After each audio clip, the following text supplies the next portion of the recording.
Hello and welcome to my channel. My name is Jaden. I'm a King James Bible believing teacher based in New York City. And today's video is going to be on the book of Ecclesiastes. Now, I believe this book is one of the most important books of the Old Testament. And to be honest, every part of the Bible is important. Like anytime you say something in the Bible is important, or you're like, well, the whole book is important. But um, I feel like this book really doesn't get the attention from people that it needs. And I think the reason why people don't give this book much attention is because they don't really understand what this book is about, right? So, what do I mean by that? Well, most people, when they think of Solomon, King Solomon, they just think, well, he was the wisest man that ever lived. He wrote this book. He wrote Song of Solomon. Nobody even reads that book either. Most people only know Solomon for his story, and they don't, and they read his Proverbs. Now, Proverbs is fantastic, right? But I feel like a lot of people really forget about this book in particular, Ecclesiastes. This book is Solomon's, basically his diary. Not literally though, but this book is a collection of what his mind was going through when he did what he did in the book of Kings. And I feel like the average interpretation of this book is that life is meaningless and that you should just serve God. But that's not quite the theme of the book. Now, this book, I read this book shortly after I got saved because growing up, I had heard about Daniel. I heard about Isaiah, right? I've heard about Moses. Who doesn't know Moses? Every movie in the world is about Moses and the Red Sea. Right? All these Hollywood guys, they can only make movies on Jesus and Moses because every story in between that is just condemning everybody to hell, right? Everything between after the Jews go into the promised land and then they get settled, everything just poof, right? So, but the thing is, when I had first opened the Bible and I went to the table of contents, I had never heard of a Ecclesiastes. I didn't even know what the word meant, right? Now, Solomon is undoubtedly the author. Uh, Now, the stupid scholars, they date the book very late, because they say that some of the words in the quote unquote originals, uh, are Persian. So they say, well, how could Solomon have known Persian vocabulary words, right? So you have some other Hebrew scholars like Delich, I don't know how to say his name, and he says that there is a strong influence of Phoenician in the book. So there's no way Solomon could have known that. How did Solomon have access to the Phoenicians? That doesn't make any sense. Well, the scholars are stupid. They didn't notice that Solomon in 1 Kings 9 had a navy that used to sail with the Phoenicians. And who was the one that helped Solomon build the temple? The king of Phoenicia. What's his name? Hiram. You'll find him in 2nd Chronicles. I think it's chapter 2. Right? So never mind the scholars. They don't know what they're talking about. Okay? Some of them date the book very late. They say it's after Ezra wrote the temple, after Ezra rebuilt the temple, and during that time of Ezra. Right? Now, why did they say that? Well, because the book has references to the Syrian and Aramaic language, and that was used way back before Solomon. But you can throw that all in the garbage. Why wouldn't Solomon know Aramaic? Wasn't Jacob Assyrian? Yeah, the Jews are Assyrian people. Why wouldn't they know Aramaic? Aramaic's an old language. Okay, so never mind these idiots. Solomon is the writer of Ecclesiastes. And what they do in the modern Bibles is they change it from the words of the preacher to the teacher, because these pathetic human beings want to take credit for Solomon's wisdom. Now, I want you to understand something about this book. This book is not about life being meaningless. That's not the theme of the book. The theme of the book is Solomon is trying to find the purpose of life without God. That is the goal of the book. Now, I want you to understand something you need to keep in mind, is that a lot of people, they read this book as if it's some like existential wisdom that cannot be understood by a normal person. I have to be smart to understand this book. No, that's not it. You see, Solomon, as the most powerful king of his time, he was rich. He had access to all these goods and these gardens, and he had all these servants and manservants and all that kind of stuff, right? But do you know why God put this book in the Old Testament in the Bible? He put this book in the Bible because you, as the average Western American, have access to all of the luxuries that were considered luxuries in the time of Solomon. You understand that when you get to eat ribs and steak as a part of your dinner, that was not normal in those times? Those high level class meals and those feasts they would have, that was for the higher folk, the kings and the princes. That was not for you, the regular people. The regular person did not partake of that stuff. Now, when the feast of Israel showed up, everyone would gather their food for the harvest, depending on what the feast was, and then everybody would drink and be merry. But for the rest of the year, who had access to all those great goods, those great gardens, the great food and the steak and the comfortable living spaces? Yeah, the kings. But you are an American. You at your poorest still live better than any Jew did in the Old Testament. Your simply your access to food, common luxuries that were not available in those days. Oh, when I get sick, I go to the doctor. Yeah, the bills suck, 100%. But they didn't have dentists back then. Okay, they didn't have. You didn't go to a doctor and he did tests and X-rays and life insurance. You got leprosy. You got thrown out of the camp. You got to sit there by yourself. Okay, you didn't have an exterminator. When the leprosy got in the walls of the house, you know what the Jews had to do? They had to burn it down. Okay, when you get an infection, if something happens in your house, you just call the exterminator. You call some guy. He fixes it for you. And you're going to say, well, that costs money, brother. Yeah, but everything costs money. That's not an American problem. That's a history problem. You need money to do stuff. You need resources. So the goal of this book is God wrote this book for the modern Western world. Because the modern Western world has access to all the luxuries that were only for the kings and princes of the times of the kings. But you, as a regular, common American, have access to all those luxuries that you take for granted, that you think you deserve it. Good health is not a mandate. Good health is a luxury. Most of the world does not live in good health. Your clean water you get from the sink, you take that for granted. But that's a luxury. That's not a commodity. That's not something that's normal. And so because Western America and maybe Europe, I don't know anything about Europe other than I don't know anything about Europe other than Europeans don't like Europe. Americans love Europe. But I don't know any European that likes Europe unless they're like super liberal, right? That's besides the point.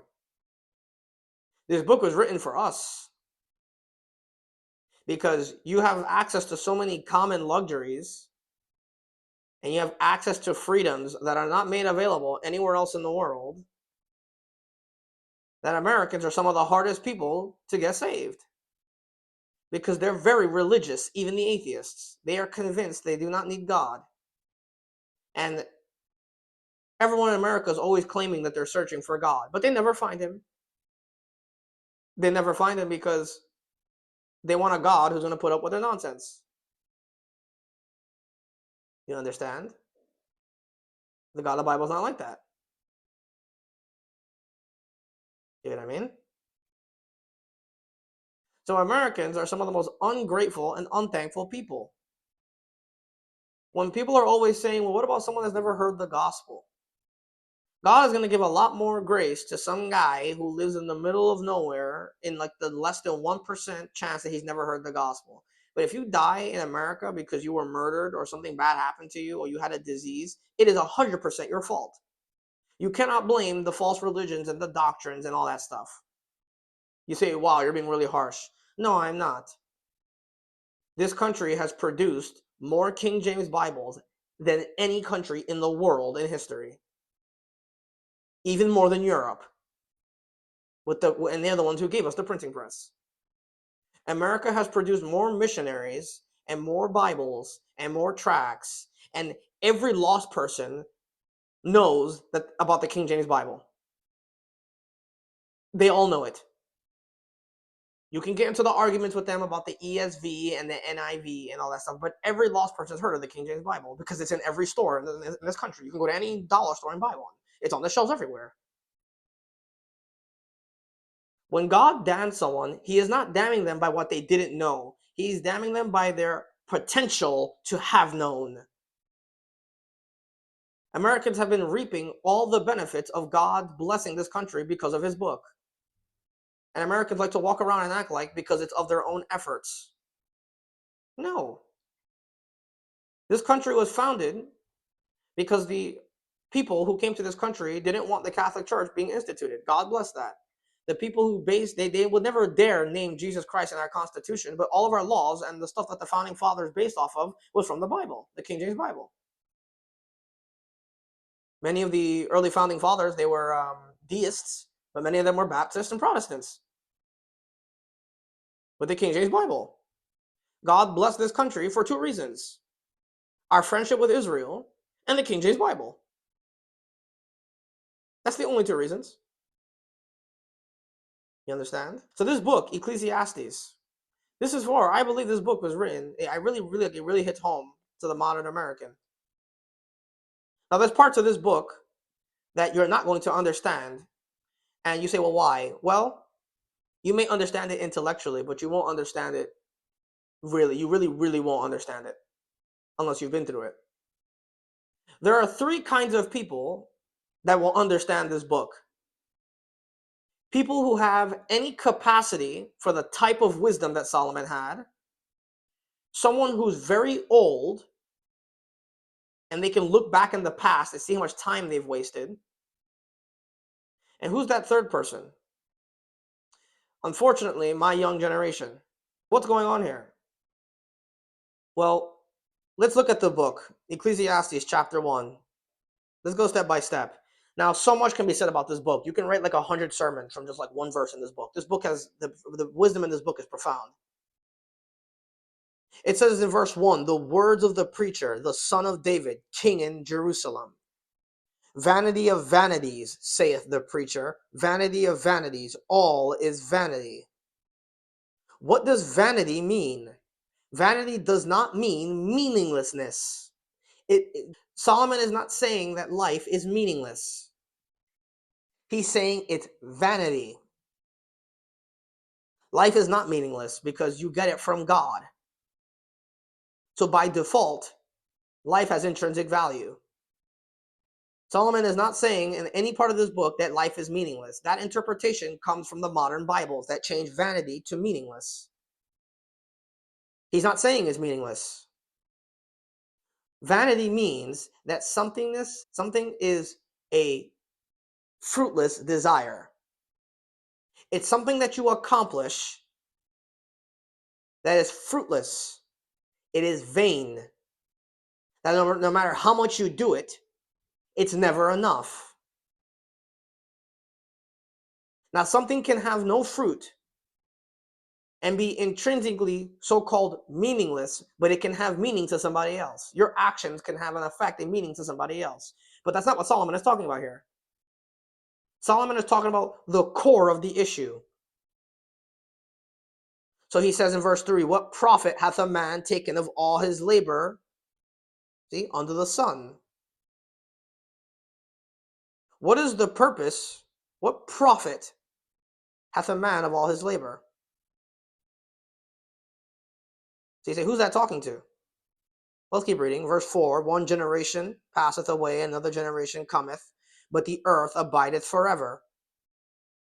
The sun also ariseth, and the sun goeth down, and hateth to his place where he arose. Verse 7, all the rivers run into the sea, yet the sea is not full, and from the place from whence the rivers come, thither they return again. Notice this. All things are full of labor. Man cannot utter it. The eye is not satisfied with seeing, nor the ear filled with hearing. What's he talking about? He's saying everything you do in regards to labor does not satisfy you. That doesn't mean it's meaningless. But if you are never truly satisfied with anything you do, then what is the purpose in doing what you're doing? That is the modern American. You work, you work, you work, you work. You are never satisfied with the amount of money that you make. American Christians are always saying, well, if God would just give me this and I have that money, I would be satisfied. No, you wouldn't be. You would not be. In verse 9, the thing which hath been is that which shall be, and that which is done is that which shall be done, and there is no new thing under the sun. Verse 11, there is no remembrance of the former things, neither shall there be any remembrance of those things which are to come, which those that shall come after. You know what this is talking about? I'll apply this in a practical sense. People get murdered, raped, abused, persecuted. The Americans, the stupid Americans, they go on an uproar for 5 minutes. And once the news stops reporting on it, nobody remembers that thing took place. How is it that New York saw 9/11 and they already forgot 9/11? They voted in a communist Muslim, and now the people in New York are so mad. They're like, why is he doing all this stuff to the city? Did you forget 9/11 and what the Muslims are capable of doing? Right? The first category of a person who will understand this book is an older person. They will have had all the time to labor, all the time to spend doing whatever they wanted, and they have the unfortunate ability of decades of hindsight where they can measure and they can see how much of what they've done has actually earned them anything and profited them anything. A young person in the old days would not have that problem. A young person before the internet would have the issue of being arrogant and living life because they think that they have all the time in the world to live, okay? But now, what is the problem with the young person now?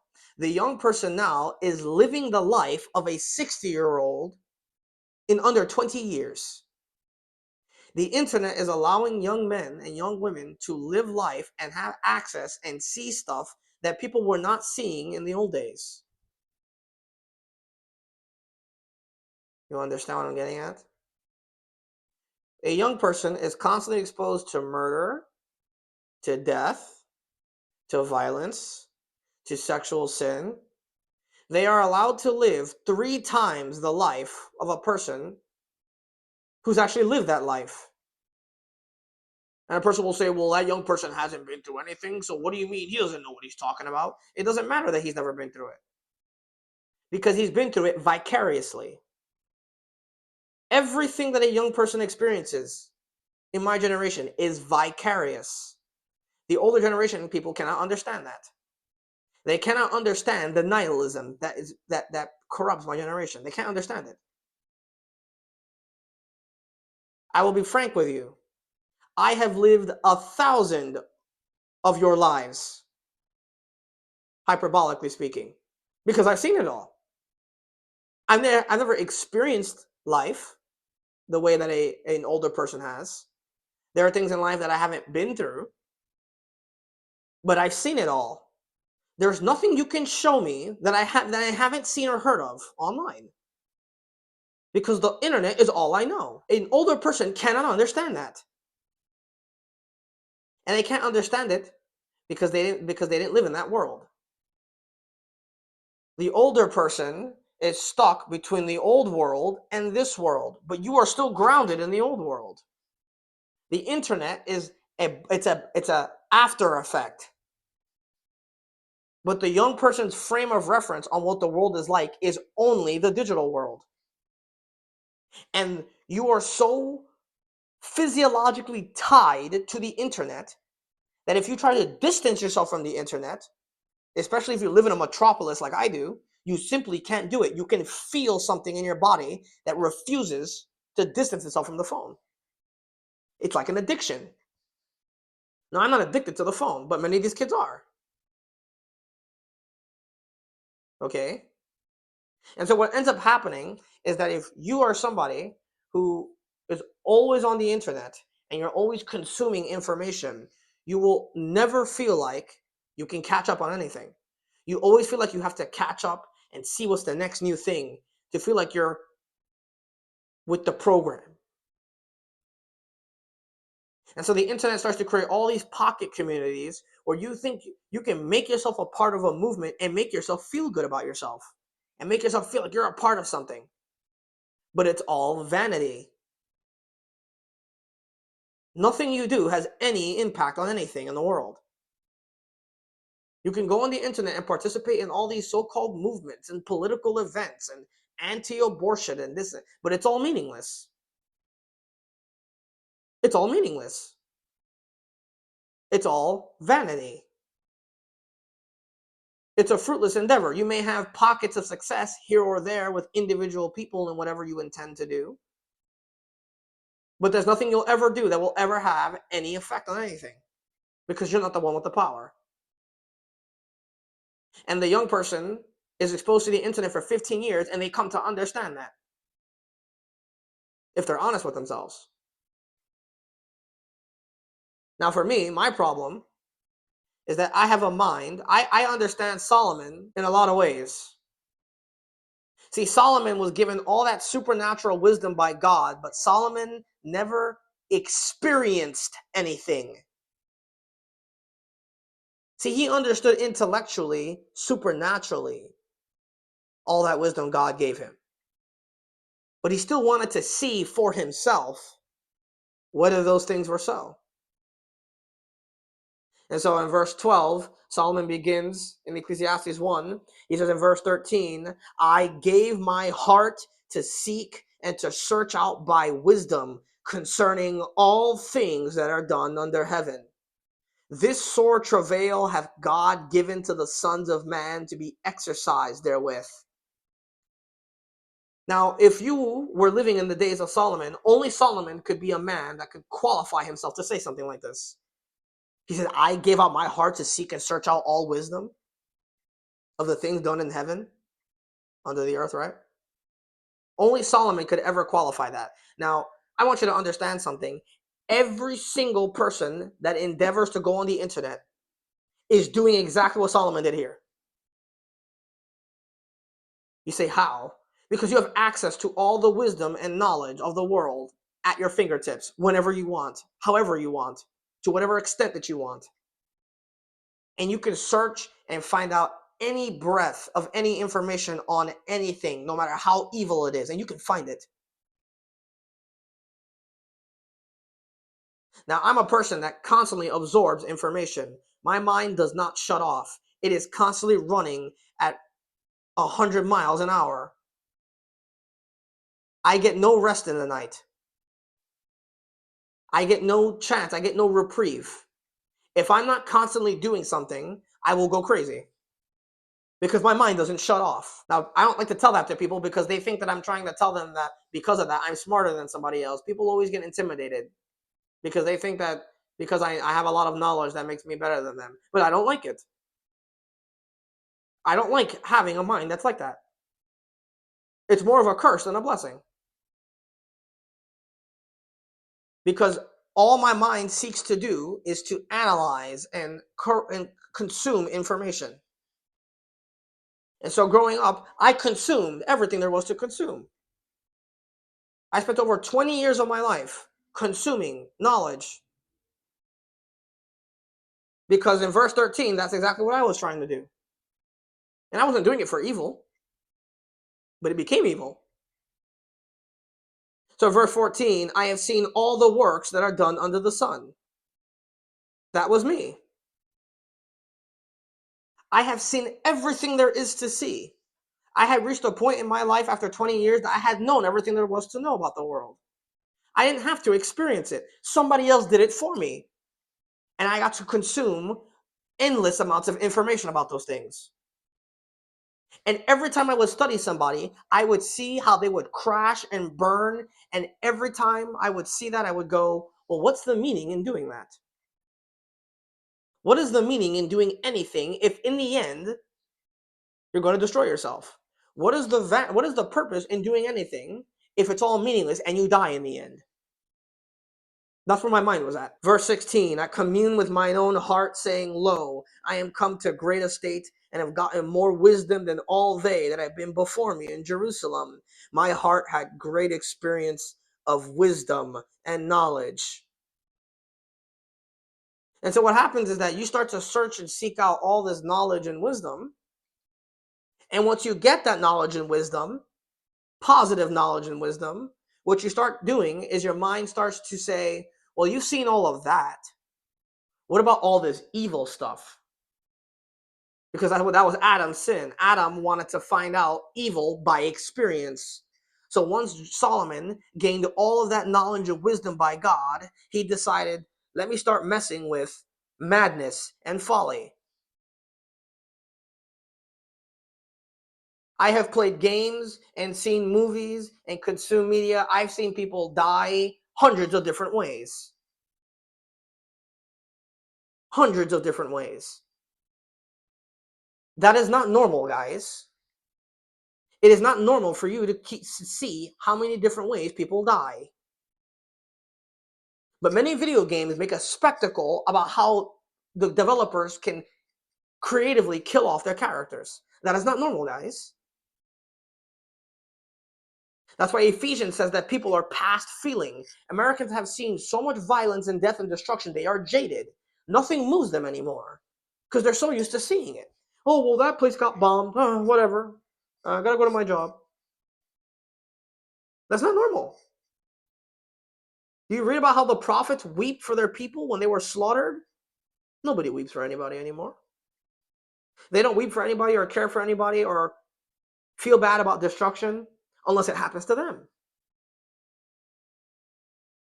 So in verse 18 it says, for in much wisdom is much grief, and he that increaseth knowledge increaseth sorrow. The more you learn, the more sad you are. The more you learn about the realities of life and how miserable life really is. You see these women in New York City, they walk with such a strut, they have such arrogance, they make all this money. They look at people like dogs. You should see it in Lower Manhattan.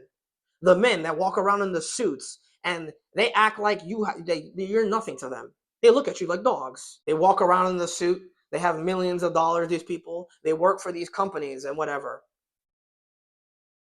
But the second God humbles them, now they're begging for bread. Now they're begging for people to look at them. You go to the train station in New York and people are begging for food. And everyone turns away their eyes and they don't care. And part of it is because the homeless people here are a little dangerous. But some of those people are genuinely hurting. And all those people on the New York trains, they turn their eyes and they pretend like they don't see that person. But then I ran into a woman one day. She was a mom. She was one of those people. She worked that good job. She had that career. She lost her job. So she went to beg on the trains for food. And you know what she found out? That at one point, she was the one who ignored those homeless people. Now she's in that position. And everyone's ignoring her. It's all vanity. When the reality of life kicks in that nobody cares about you and this world is evil and wicked and all people want to do is just make a show of themselves because the internet and the digital world is who they are, it's vanity. Now the older person can look back in time and see all the time that they wasted. But the younger person is having other people live their life for them. And they see their value in everybody else. And they think that if I don't have what that person has, then I'm not really living life. So he says in chapter 2, I said in mine heart, go to now, I will prove thee with mirth, therefore enjoy pleasure, and behold, this is also vanity. So Solomon gains all this knowledge and wisdom, and all the knowledge and wisdom that he gets brings him travail, grief, and sorrow. So he says, let me find out the meaning of life and pleasure. Verse 2, I said of laughter, it is mad, and of mirth, what doeth it? I sought in mine heart to give myself unto wine, yet acquiring mine heart to wisdom, and to lay hold on folly, foolishness, till I might see what was that good for the sons of men, which they should do under the heaven all the days of their life. So what does Solomon do? He made himself houses, he got vineyards, he got gardens, he got servants and maidservants, he got silver and gold and musical instruments. He became the greatest man in Jerusalem. Right? That's a lot of people in America. That's a lot of Christians in America. They work, they make something for themselves, they personally accomplish everything they desire to do and they slated to do. But in verse 11, that person is going to reach a point in their life. They like to call it a midlife crisis. I looked on the works that my hand had wrought and on the labor that I had labored to do, and behold, all was vanity and vexation of spirit, and there was no profit under the sun. The moment Solomon got everything he wanted, he realized it was vanity. It was a fruitless endeavor. What was the point of me doing all that work to get everything I wanted? Now that I have everything that I wanted, what left is there for me to do? So he says in verse 12, I turn myself to behold wisdom and madness and folly. For what can the man do that cometh after the king? Even that which had been done already. So Solomon goes insane. He says, well, I just did all this work. I just labored and did all this travail. I got everything I wanted. What was the purpose of me doing all this? The person who comes after me, what's he going to do that I haven't already done? Well, he'll just have to do what I did already. You understand? That's the vanity of personal accomplishment. Verse 14, the wise man's eyes are in his head. That's me. That's my problem. Because I'm constantly seeing everything and scanning everything and analyzing everything. My mind is always in my head. See, for me growing up, my issue was not outward sins. My issue was not wine and adultery and all that stuff. My issue is that I can't stop the thinking. So my mind is always in my head. Now, people will say, well, you're being arrogant. You're calling yourself the wise man. No, that's not the point. I know that I have a lot of wisdom and knowledge. But it's not a good thing. Now, God desires you to learn and have knowledge and wisdom. But God only gave you Psalms, Proverbs, and Ecclesiastes for your knowledge and wisdom. Any more than that, you destroy yourself. The wise man's eyes are in his head, but the fool walketh in darkness. So the wise man is constantly thinking and he's stuck in his head. But the fool is walking around in the dark. Bible says that the way of the wicked is as darkness. They know not at what they stumble. So the wise man is constantly stuck in his head, walking around, concerned with everything that's going on around him because he sees all the idiosyncrasies and problems in the world and nobody else cares about it. But the fool lives in pleasure and doesn't care. He walks in darkness. And Solomon says, one thing has happened to both these men. I perceived also that one event happeneth to them all. I said in mine heart, as it happeneth to the fool, so it happeneth even to me. Why was then I more wise? So the wise man and the foolish man are both going to experience the same condemnation. So how is Solomon, with all that knowledge, more wise than the fool if the foolish man is an idiot? So then he concludes, Verse 16, there's no remembrance of the wise more than the fool forever. Seeing that which is now in the days to come shall all be forgotten. How dieth the wise man as the fool? If no one's going to remember the wise man for his wisdom, then the fool. And if everything in the days to come is going to be forgotten anyway, then how's the wise person going to die? He'll die like the foolish man does. So what makes the wise man better than the foolish man? Nothing. This is the vanity of wisdom. And that's the problem with a lot of Bible believers. They're learning. What more can you do with all that knowledge? Like Don Nesbitt, that guy online, Don Nesbitt. He makes a big deal about himself, about how he stays with sound doctrine. Yeah, that dude talks like Ruckman, but he's not Ruckman. That dude makes a big deal out of everything. That doesn't matter.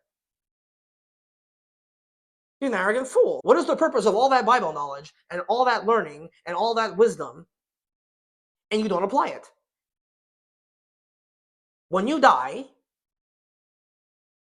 what can somebody do in the future? What's already been done?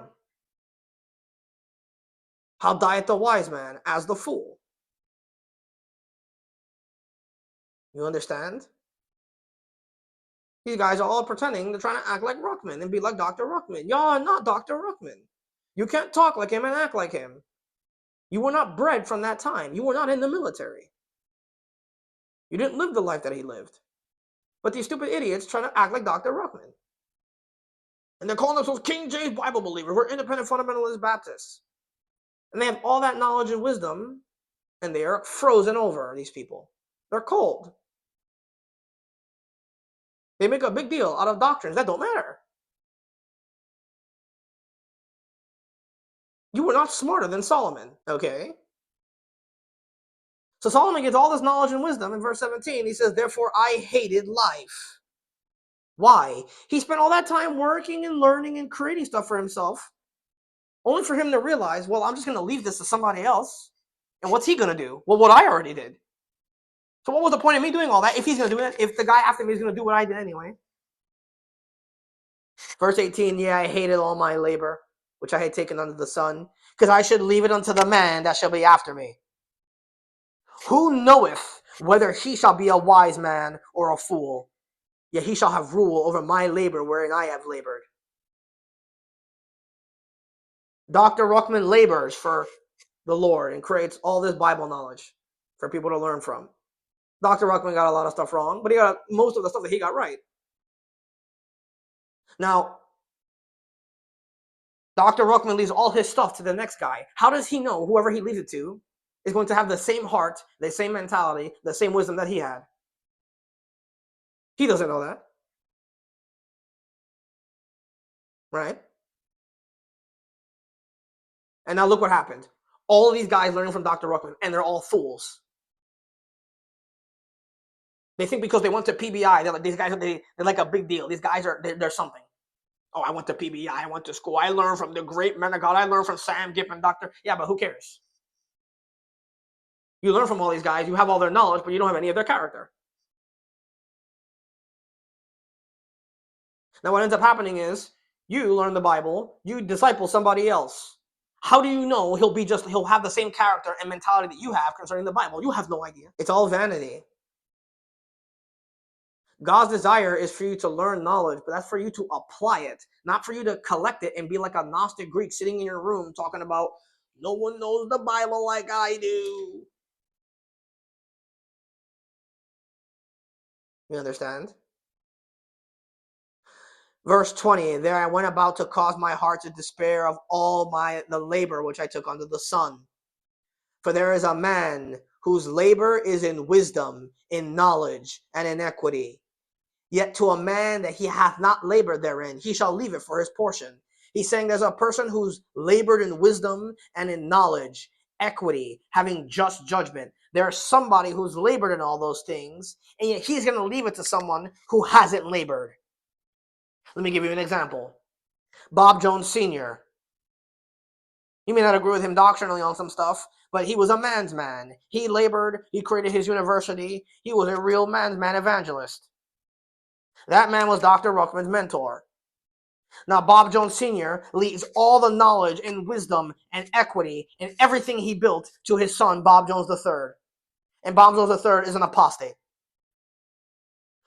Solomon says that is a great evil. All of these men are laboring and creating knowledge, and they are doing work for the Lord, and they are leaving it to people who did not struggle and did not toil and did not suffer to learn that stuff. So they have no appreciation for anything that they have. And Solomon says it's a vanity and a great evil. Verse 23, for all his days are sorrow, and his travail grief. Yea, his heart taketh not rest in the night. So Solomon, unable to figure out how to rationalize this, says, well, there's nothing better for a man that he should eat and drink, and that he should make his soul enjoy good in his labor. This I saw, that it was from the hand of God. Well, Solomon's like, well, if everything I just told you is vanity, I guess there's nothing better for a man than for him to just enjoy the fruit of his labor. Right? Chapter 4. We'll skip chapter 3 for now because that's another rabbit hole. Chapter 4. So I returned and considered all the oppressions that are done under the sun, and behold, the tears of such that were oppressed and had no comforter. So these are oppressed people. And on the side of their oppressors, there was power, but they had no comforter. See that? The oppressors had power, but there was no comforter. So Solomon says, I praise the dead, which are already dead, more than the living, yet which are alive. Yea, better is he than both they which had not yet been, who hath not seen the evil work that is done under the sun. Solomon is saying it's better that man was born than he was born to see the evil done on this earth. That is pure nihilism. That's the vanity of oppression. Verse 5, the fool foldeth his hands together and eateth his own flesh. Why? The foolish man is working and working and working and eating himself alive. Verse 6, better is an handful, a little bit, with quietness, no stress, than both the hands full, having excess, but you're in travail. See that? Verse 8, there is one alone, and there is not a second. Yea, he hath neither child nor brother, yet there is no end of all his labor.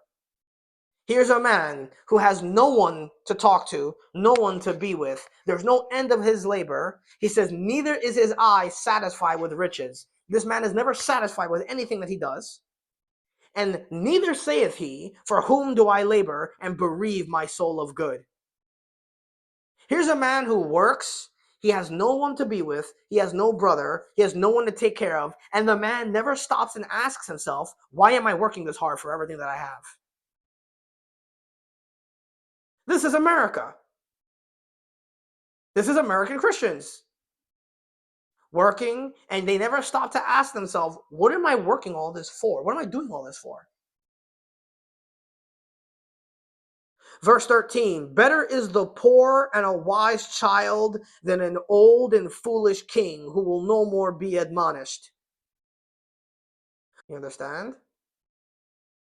It's better to have someone who's poor and wise than someone who's old, stubborn, and stupid. Some people, they're like 90 years old, they're about to die and keel over, and you're like, hey, don't you want to get saved? God's giving you some chance to get saved. Ah, you Christians. Yeah, old and foolish. How do you live 90 years old? You can barely walk, and you're not considering that death is knocking. Chapter 5. Keep thy foot when thou goest into the house of God, and be more ready to hear than to give a sacrifice of fools, for they consider not that they do evil. Be not rash with thy mouth, and let not thine heart be hasty to utter anything before God. For God is in heaven, and thou upon earth. Therefore let thy words be few. This is talking about Solomon telling the Jews, when you go into the temple, be more ready to hear what God has to say and then open your mouth. And don't say something rash. Why? Verse 4, when thou vowest a vow unto God, defer not to pay it, for he hath no pleasure in fools. Pay what thou hast vowed. If you say you're going to do something, then do it. Right? Better it is that thou shouldst not vow than thou shouldst not pay. Better it is that you should keep your mouth shut than you should say something and then not do it. Verse 6, suffer not thy mouth to cause thy flesh to sin, neither say thou before the angel, the cloud, that it was an error. Wherefore should God be angry at thy voice and destroy the work of thine hands? Now, obviously, this is an Old Testament reference. But why would you go and tell God something? Yeah, I'm going to do this, God, and then you don't do it? God's going to be like, dude, seriously? But in the multitude of dreams and many words, there are diverse vanities. I'm going to do this. I'm going to do that. But it's all vanity. It's a fruitless endeavor. Don't talk about what you're going to do this and what you're going to do that. That's why Jesus says, let your communication be yea, yea, or nay, nay. Whatsoever is more than these cometh of evil. And Solomon goes on and on. Every section of this book is vanity of different things that Americans idolize. Americans idolize their humanity. They idolize growing old and having good health. They idolize having things and desiring things. They idolize having knowledge and having an education. They make a big deal out of people that are oppressed, but they don't care about those people that are oppressed. Americans idolize work and having a career, making a name for yourself, and being something. But in this world, you are nothing to nobody. You're trying to make yourself to be something when you're nobody. Your career, oh, I'm an engineer. Who cares? You get to the point where you get everything you want. But for what reason? To please yourself, to make yourself feel good? Isn't that pride? Solomon went through all of it. Now, I'm not claiming that the average American is as intelligent as Solomon. But every American Christian has access to the luxuries that he had access to, and they are dabbling with the same sin that Solomon is doing. America has a big issue with marriage, multiple wives, and adultery. America has a big issue with idolatry, spiritual idolatry of their work. They have idolatry of, oh, I'm going to grow old and then I'm going to retire. Okay, you work 50 years and then you retire so you can go to a home and do what? Well, I'll play golf. I'll go to sports. I'll take care of my grandkids. Yeah, for what reason? What is the purpose of any of that? It's vanity. It doesn't produce anything. You create something, you have it. Now, what do you do with it? You have nothing to do with it. You understand? Now, it's not all negative. Remember, wisdom and knowledge and working is not negative. These things aren't meaningless. But Solomon is trying to drive home the point. What is the point in living your life to do these things if it's just to have them? What is the purpose? And think about it. Just think about the lost world. What is the purpose in going to the bars? To do what? To drink and have fun? Okay, you have the fun. You drink the drink. Okay. So what'd you get out of that? What was the purpose in doing all that? I mean, they drink, they have fun, they fornicate maybe. And then what? You wake up bitter. You realize that you're back in real life. Stuff is not just parties. Right? What is the meaning in any of those things? There is none. I never even understood that when I was younger. What would be the point of going to those parties, going to those events, going to those outings, to drink, to quote unquote have fun?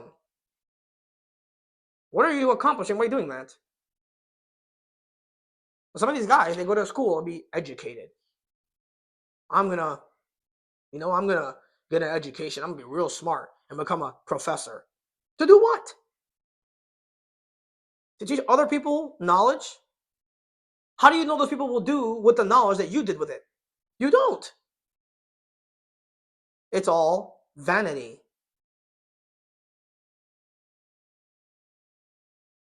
You understand? So look what he says in Ecclesiastes chapter 7. It says it says verse 3, sorrow is better than laughter. For by the sadness of the countenance of the heart is made better. The heart of the wise is in the house of mourning, but the heart of the fools is in the house of mirth. If all you're concerned with is mirth and pleasure and enjoying it, you're a fool. Because those things are escapism. It's to make you forget about the reality that life is miserable, life is sad, life is filled with travail and trouble and issues and problems that don't end. That is real life. Life is not fun and games. The internet has sold my young generation this garbage that life is fun and games and parties and hanging out and going traveling and doing this. That's not life. A third of your Bible is boring numbers and books and names. Because God understands life. Life has ups, life has downs, life has squiggles, life has spirals, life has steady waves, life has all that stuff. Life is not all fun and games. And if your mentality is to live life to make money, to have fun and games, you are a fool. You are hiding yourself and burying your head, pretending like the world isn't literally collapsing around you, because it is. The end is closer than it's ever been. How is it that people don't see it? The AI and all that stuff with all the mark of the beast, they have chip technology in America. They have bar prints so you can pay with your hand, have chips in your hand. How do people don't see it? Because they're distracting themselves. No, that would never happen. No, we'll come back this time. America will come back this time. We'll come back this time. $34 trillion in debt. We'll come back this time. How are you going to pay that off? Who can pay that off? America defaults on every debt that we have. We don't pay anything back. We can't pay it back. Every single country has to partake of our economy. What's going to happen when America falls? Everybody else will fall. There's no secondary currency. No currency is as strong as ours. There's no gold. America's like, oh, we have the gold reserves. There's no gold in the gold reserves. They've been saying that for 80 years. There's gold in the gold reserves. There's no gold in there. If there was gold in there, then open it up so we can get our debt paid down. There's no gold in there. It's all vanity. People are just pretending like everything's okay. Everything's running fine. It's not. That's not real life. So Solomon, after going through these, trying to figure out the purpose and meaning and everything that he's doing and everything that he's accomplishing, in chapter 12, he ends it off like this.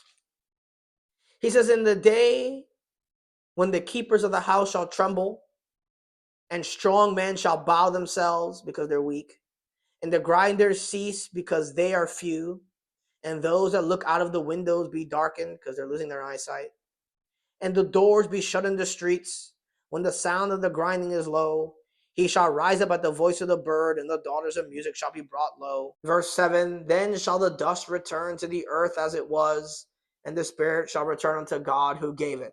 What's his conclusion? Vanity of vanities, saith the preacher. All is vanity.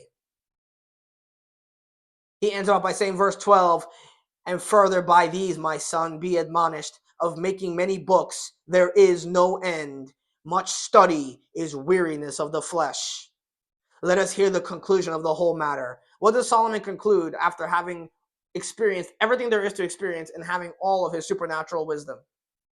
Fear God, keep his commandments, for this is the whole duty of man. For God shall bring every work into judgment with every secret thing, whether it be good or whether it be evil.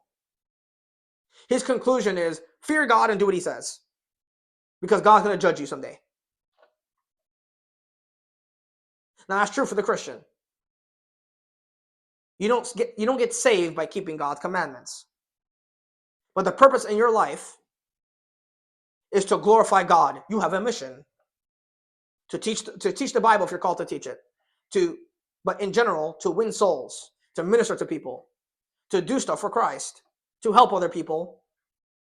Because Solomon doesn't have that supernatural revelation of what's going to happen in the future. All he knows is what he knows in the flesh. But you have something supernatural. There is purpose in what you're doing. It's not for vanity. Your purpose is because God's giving you a personal mission. Your labor has a fruit in the end. It has a purpose in the end. But for Solomon, he doesn't know that. All he knows is Genesis to wherever he's at in history. So he concludes, vanity of vanities.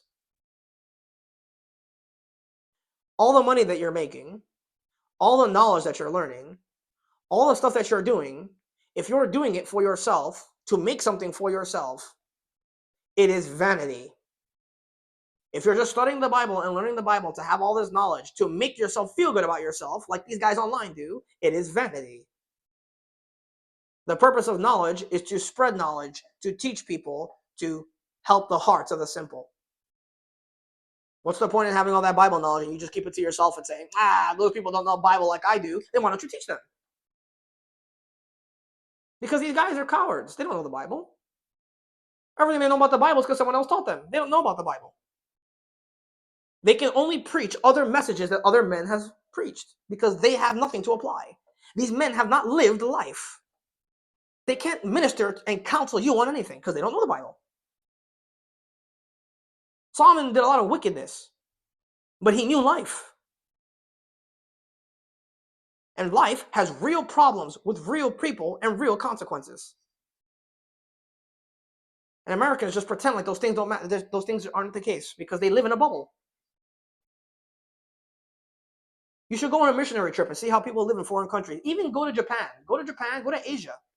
People go, wow, those countries are so great. No, they're not. Those people live in an oppressive, suffocating life.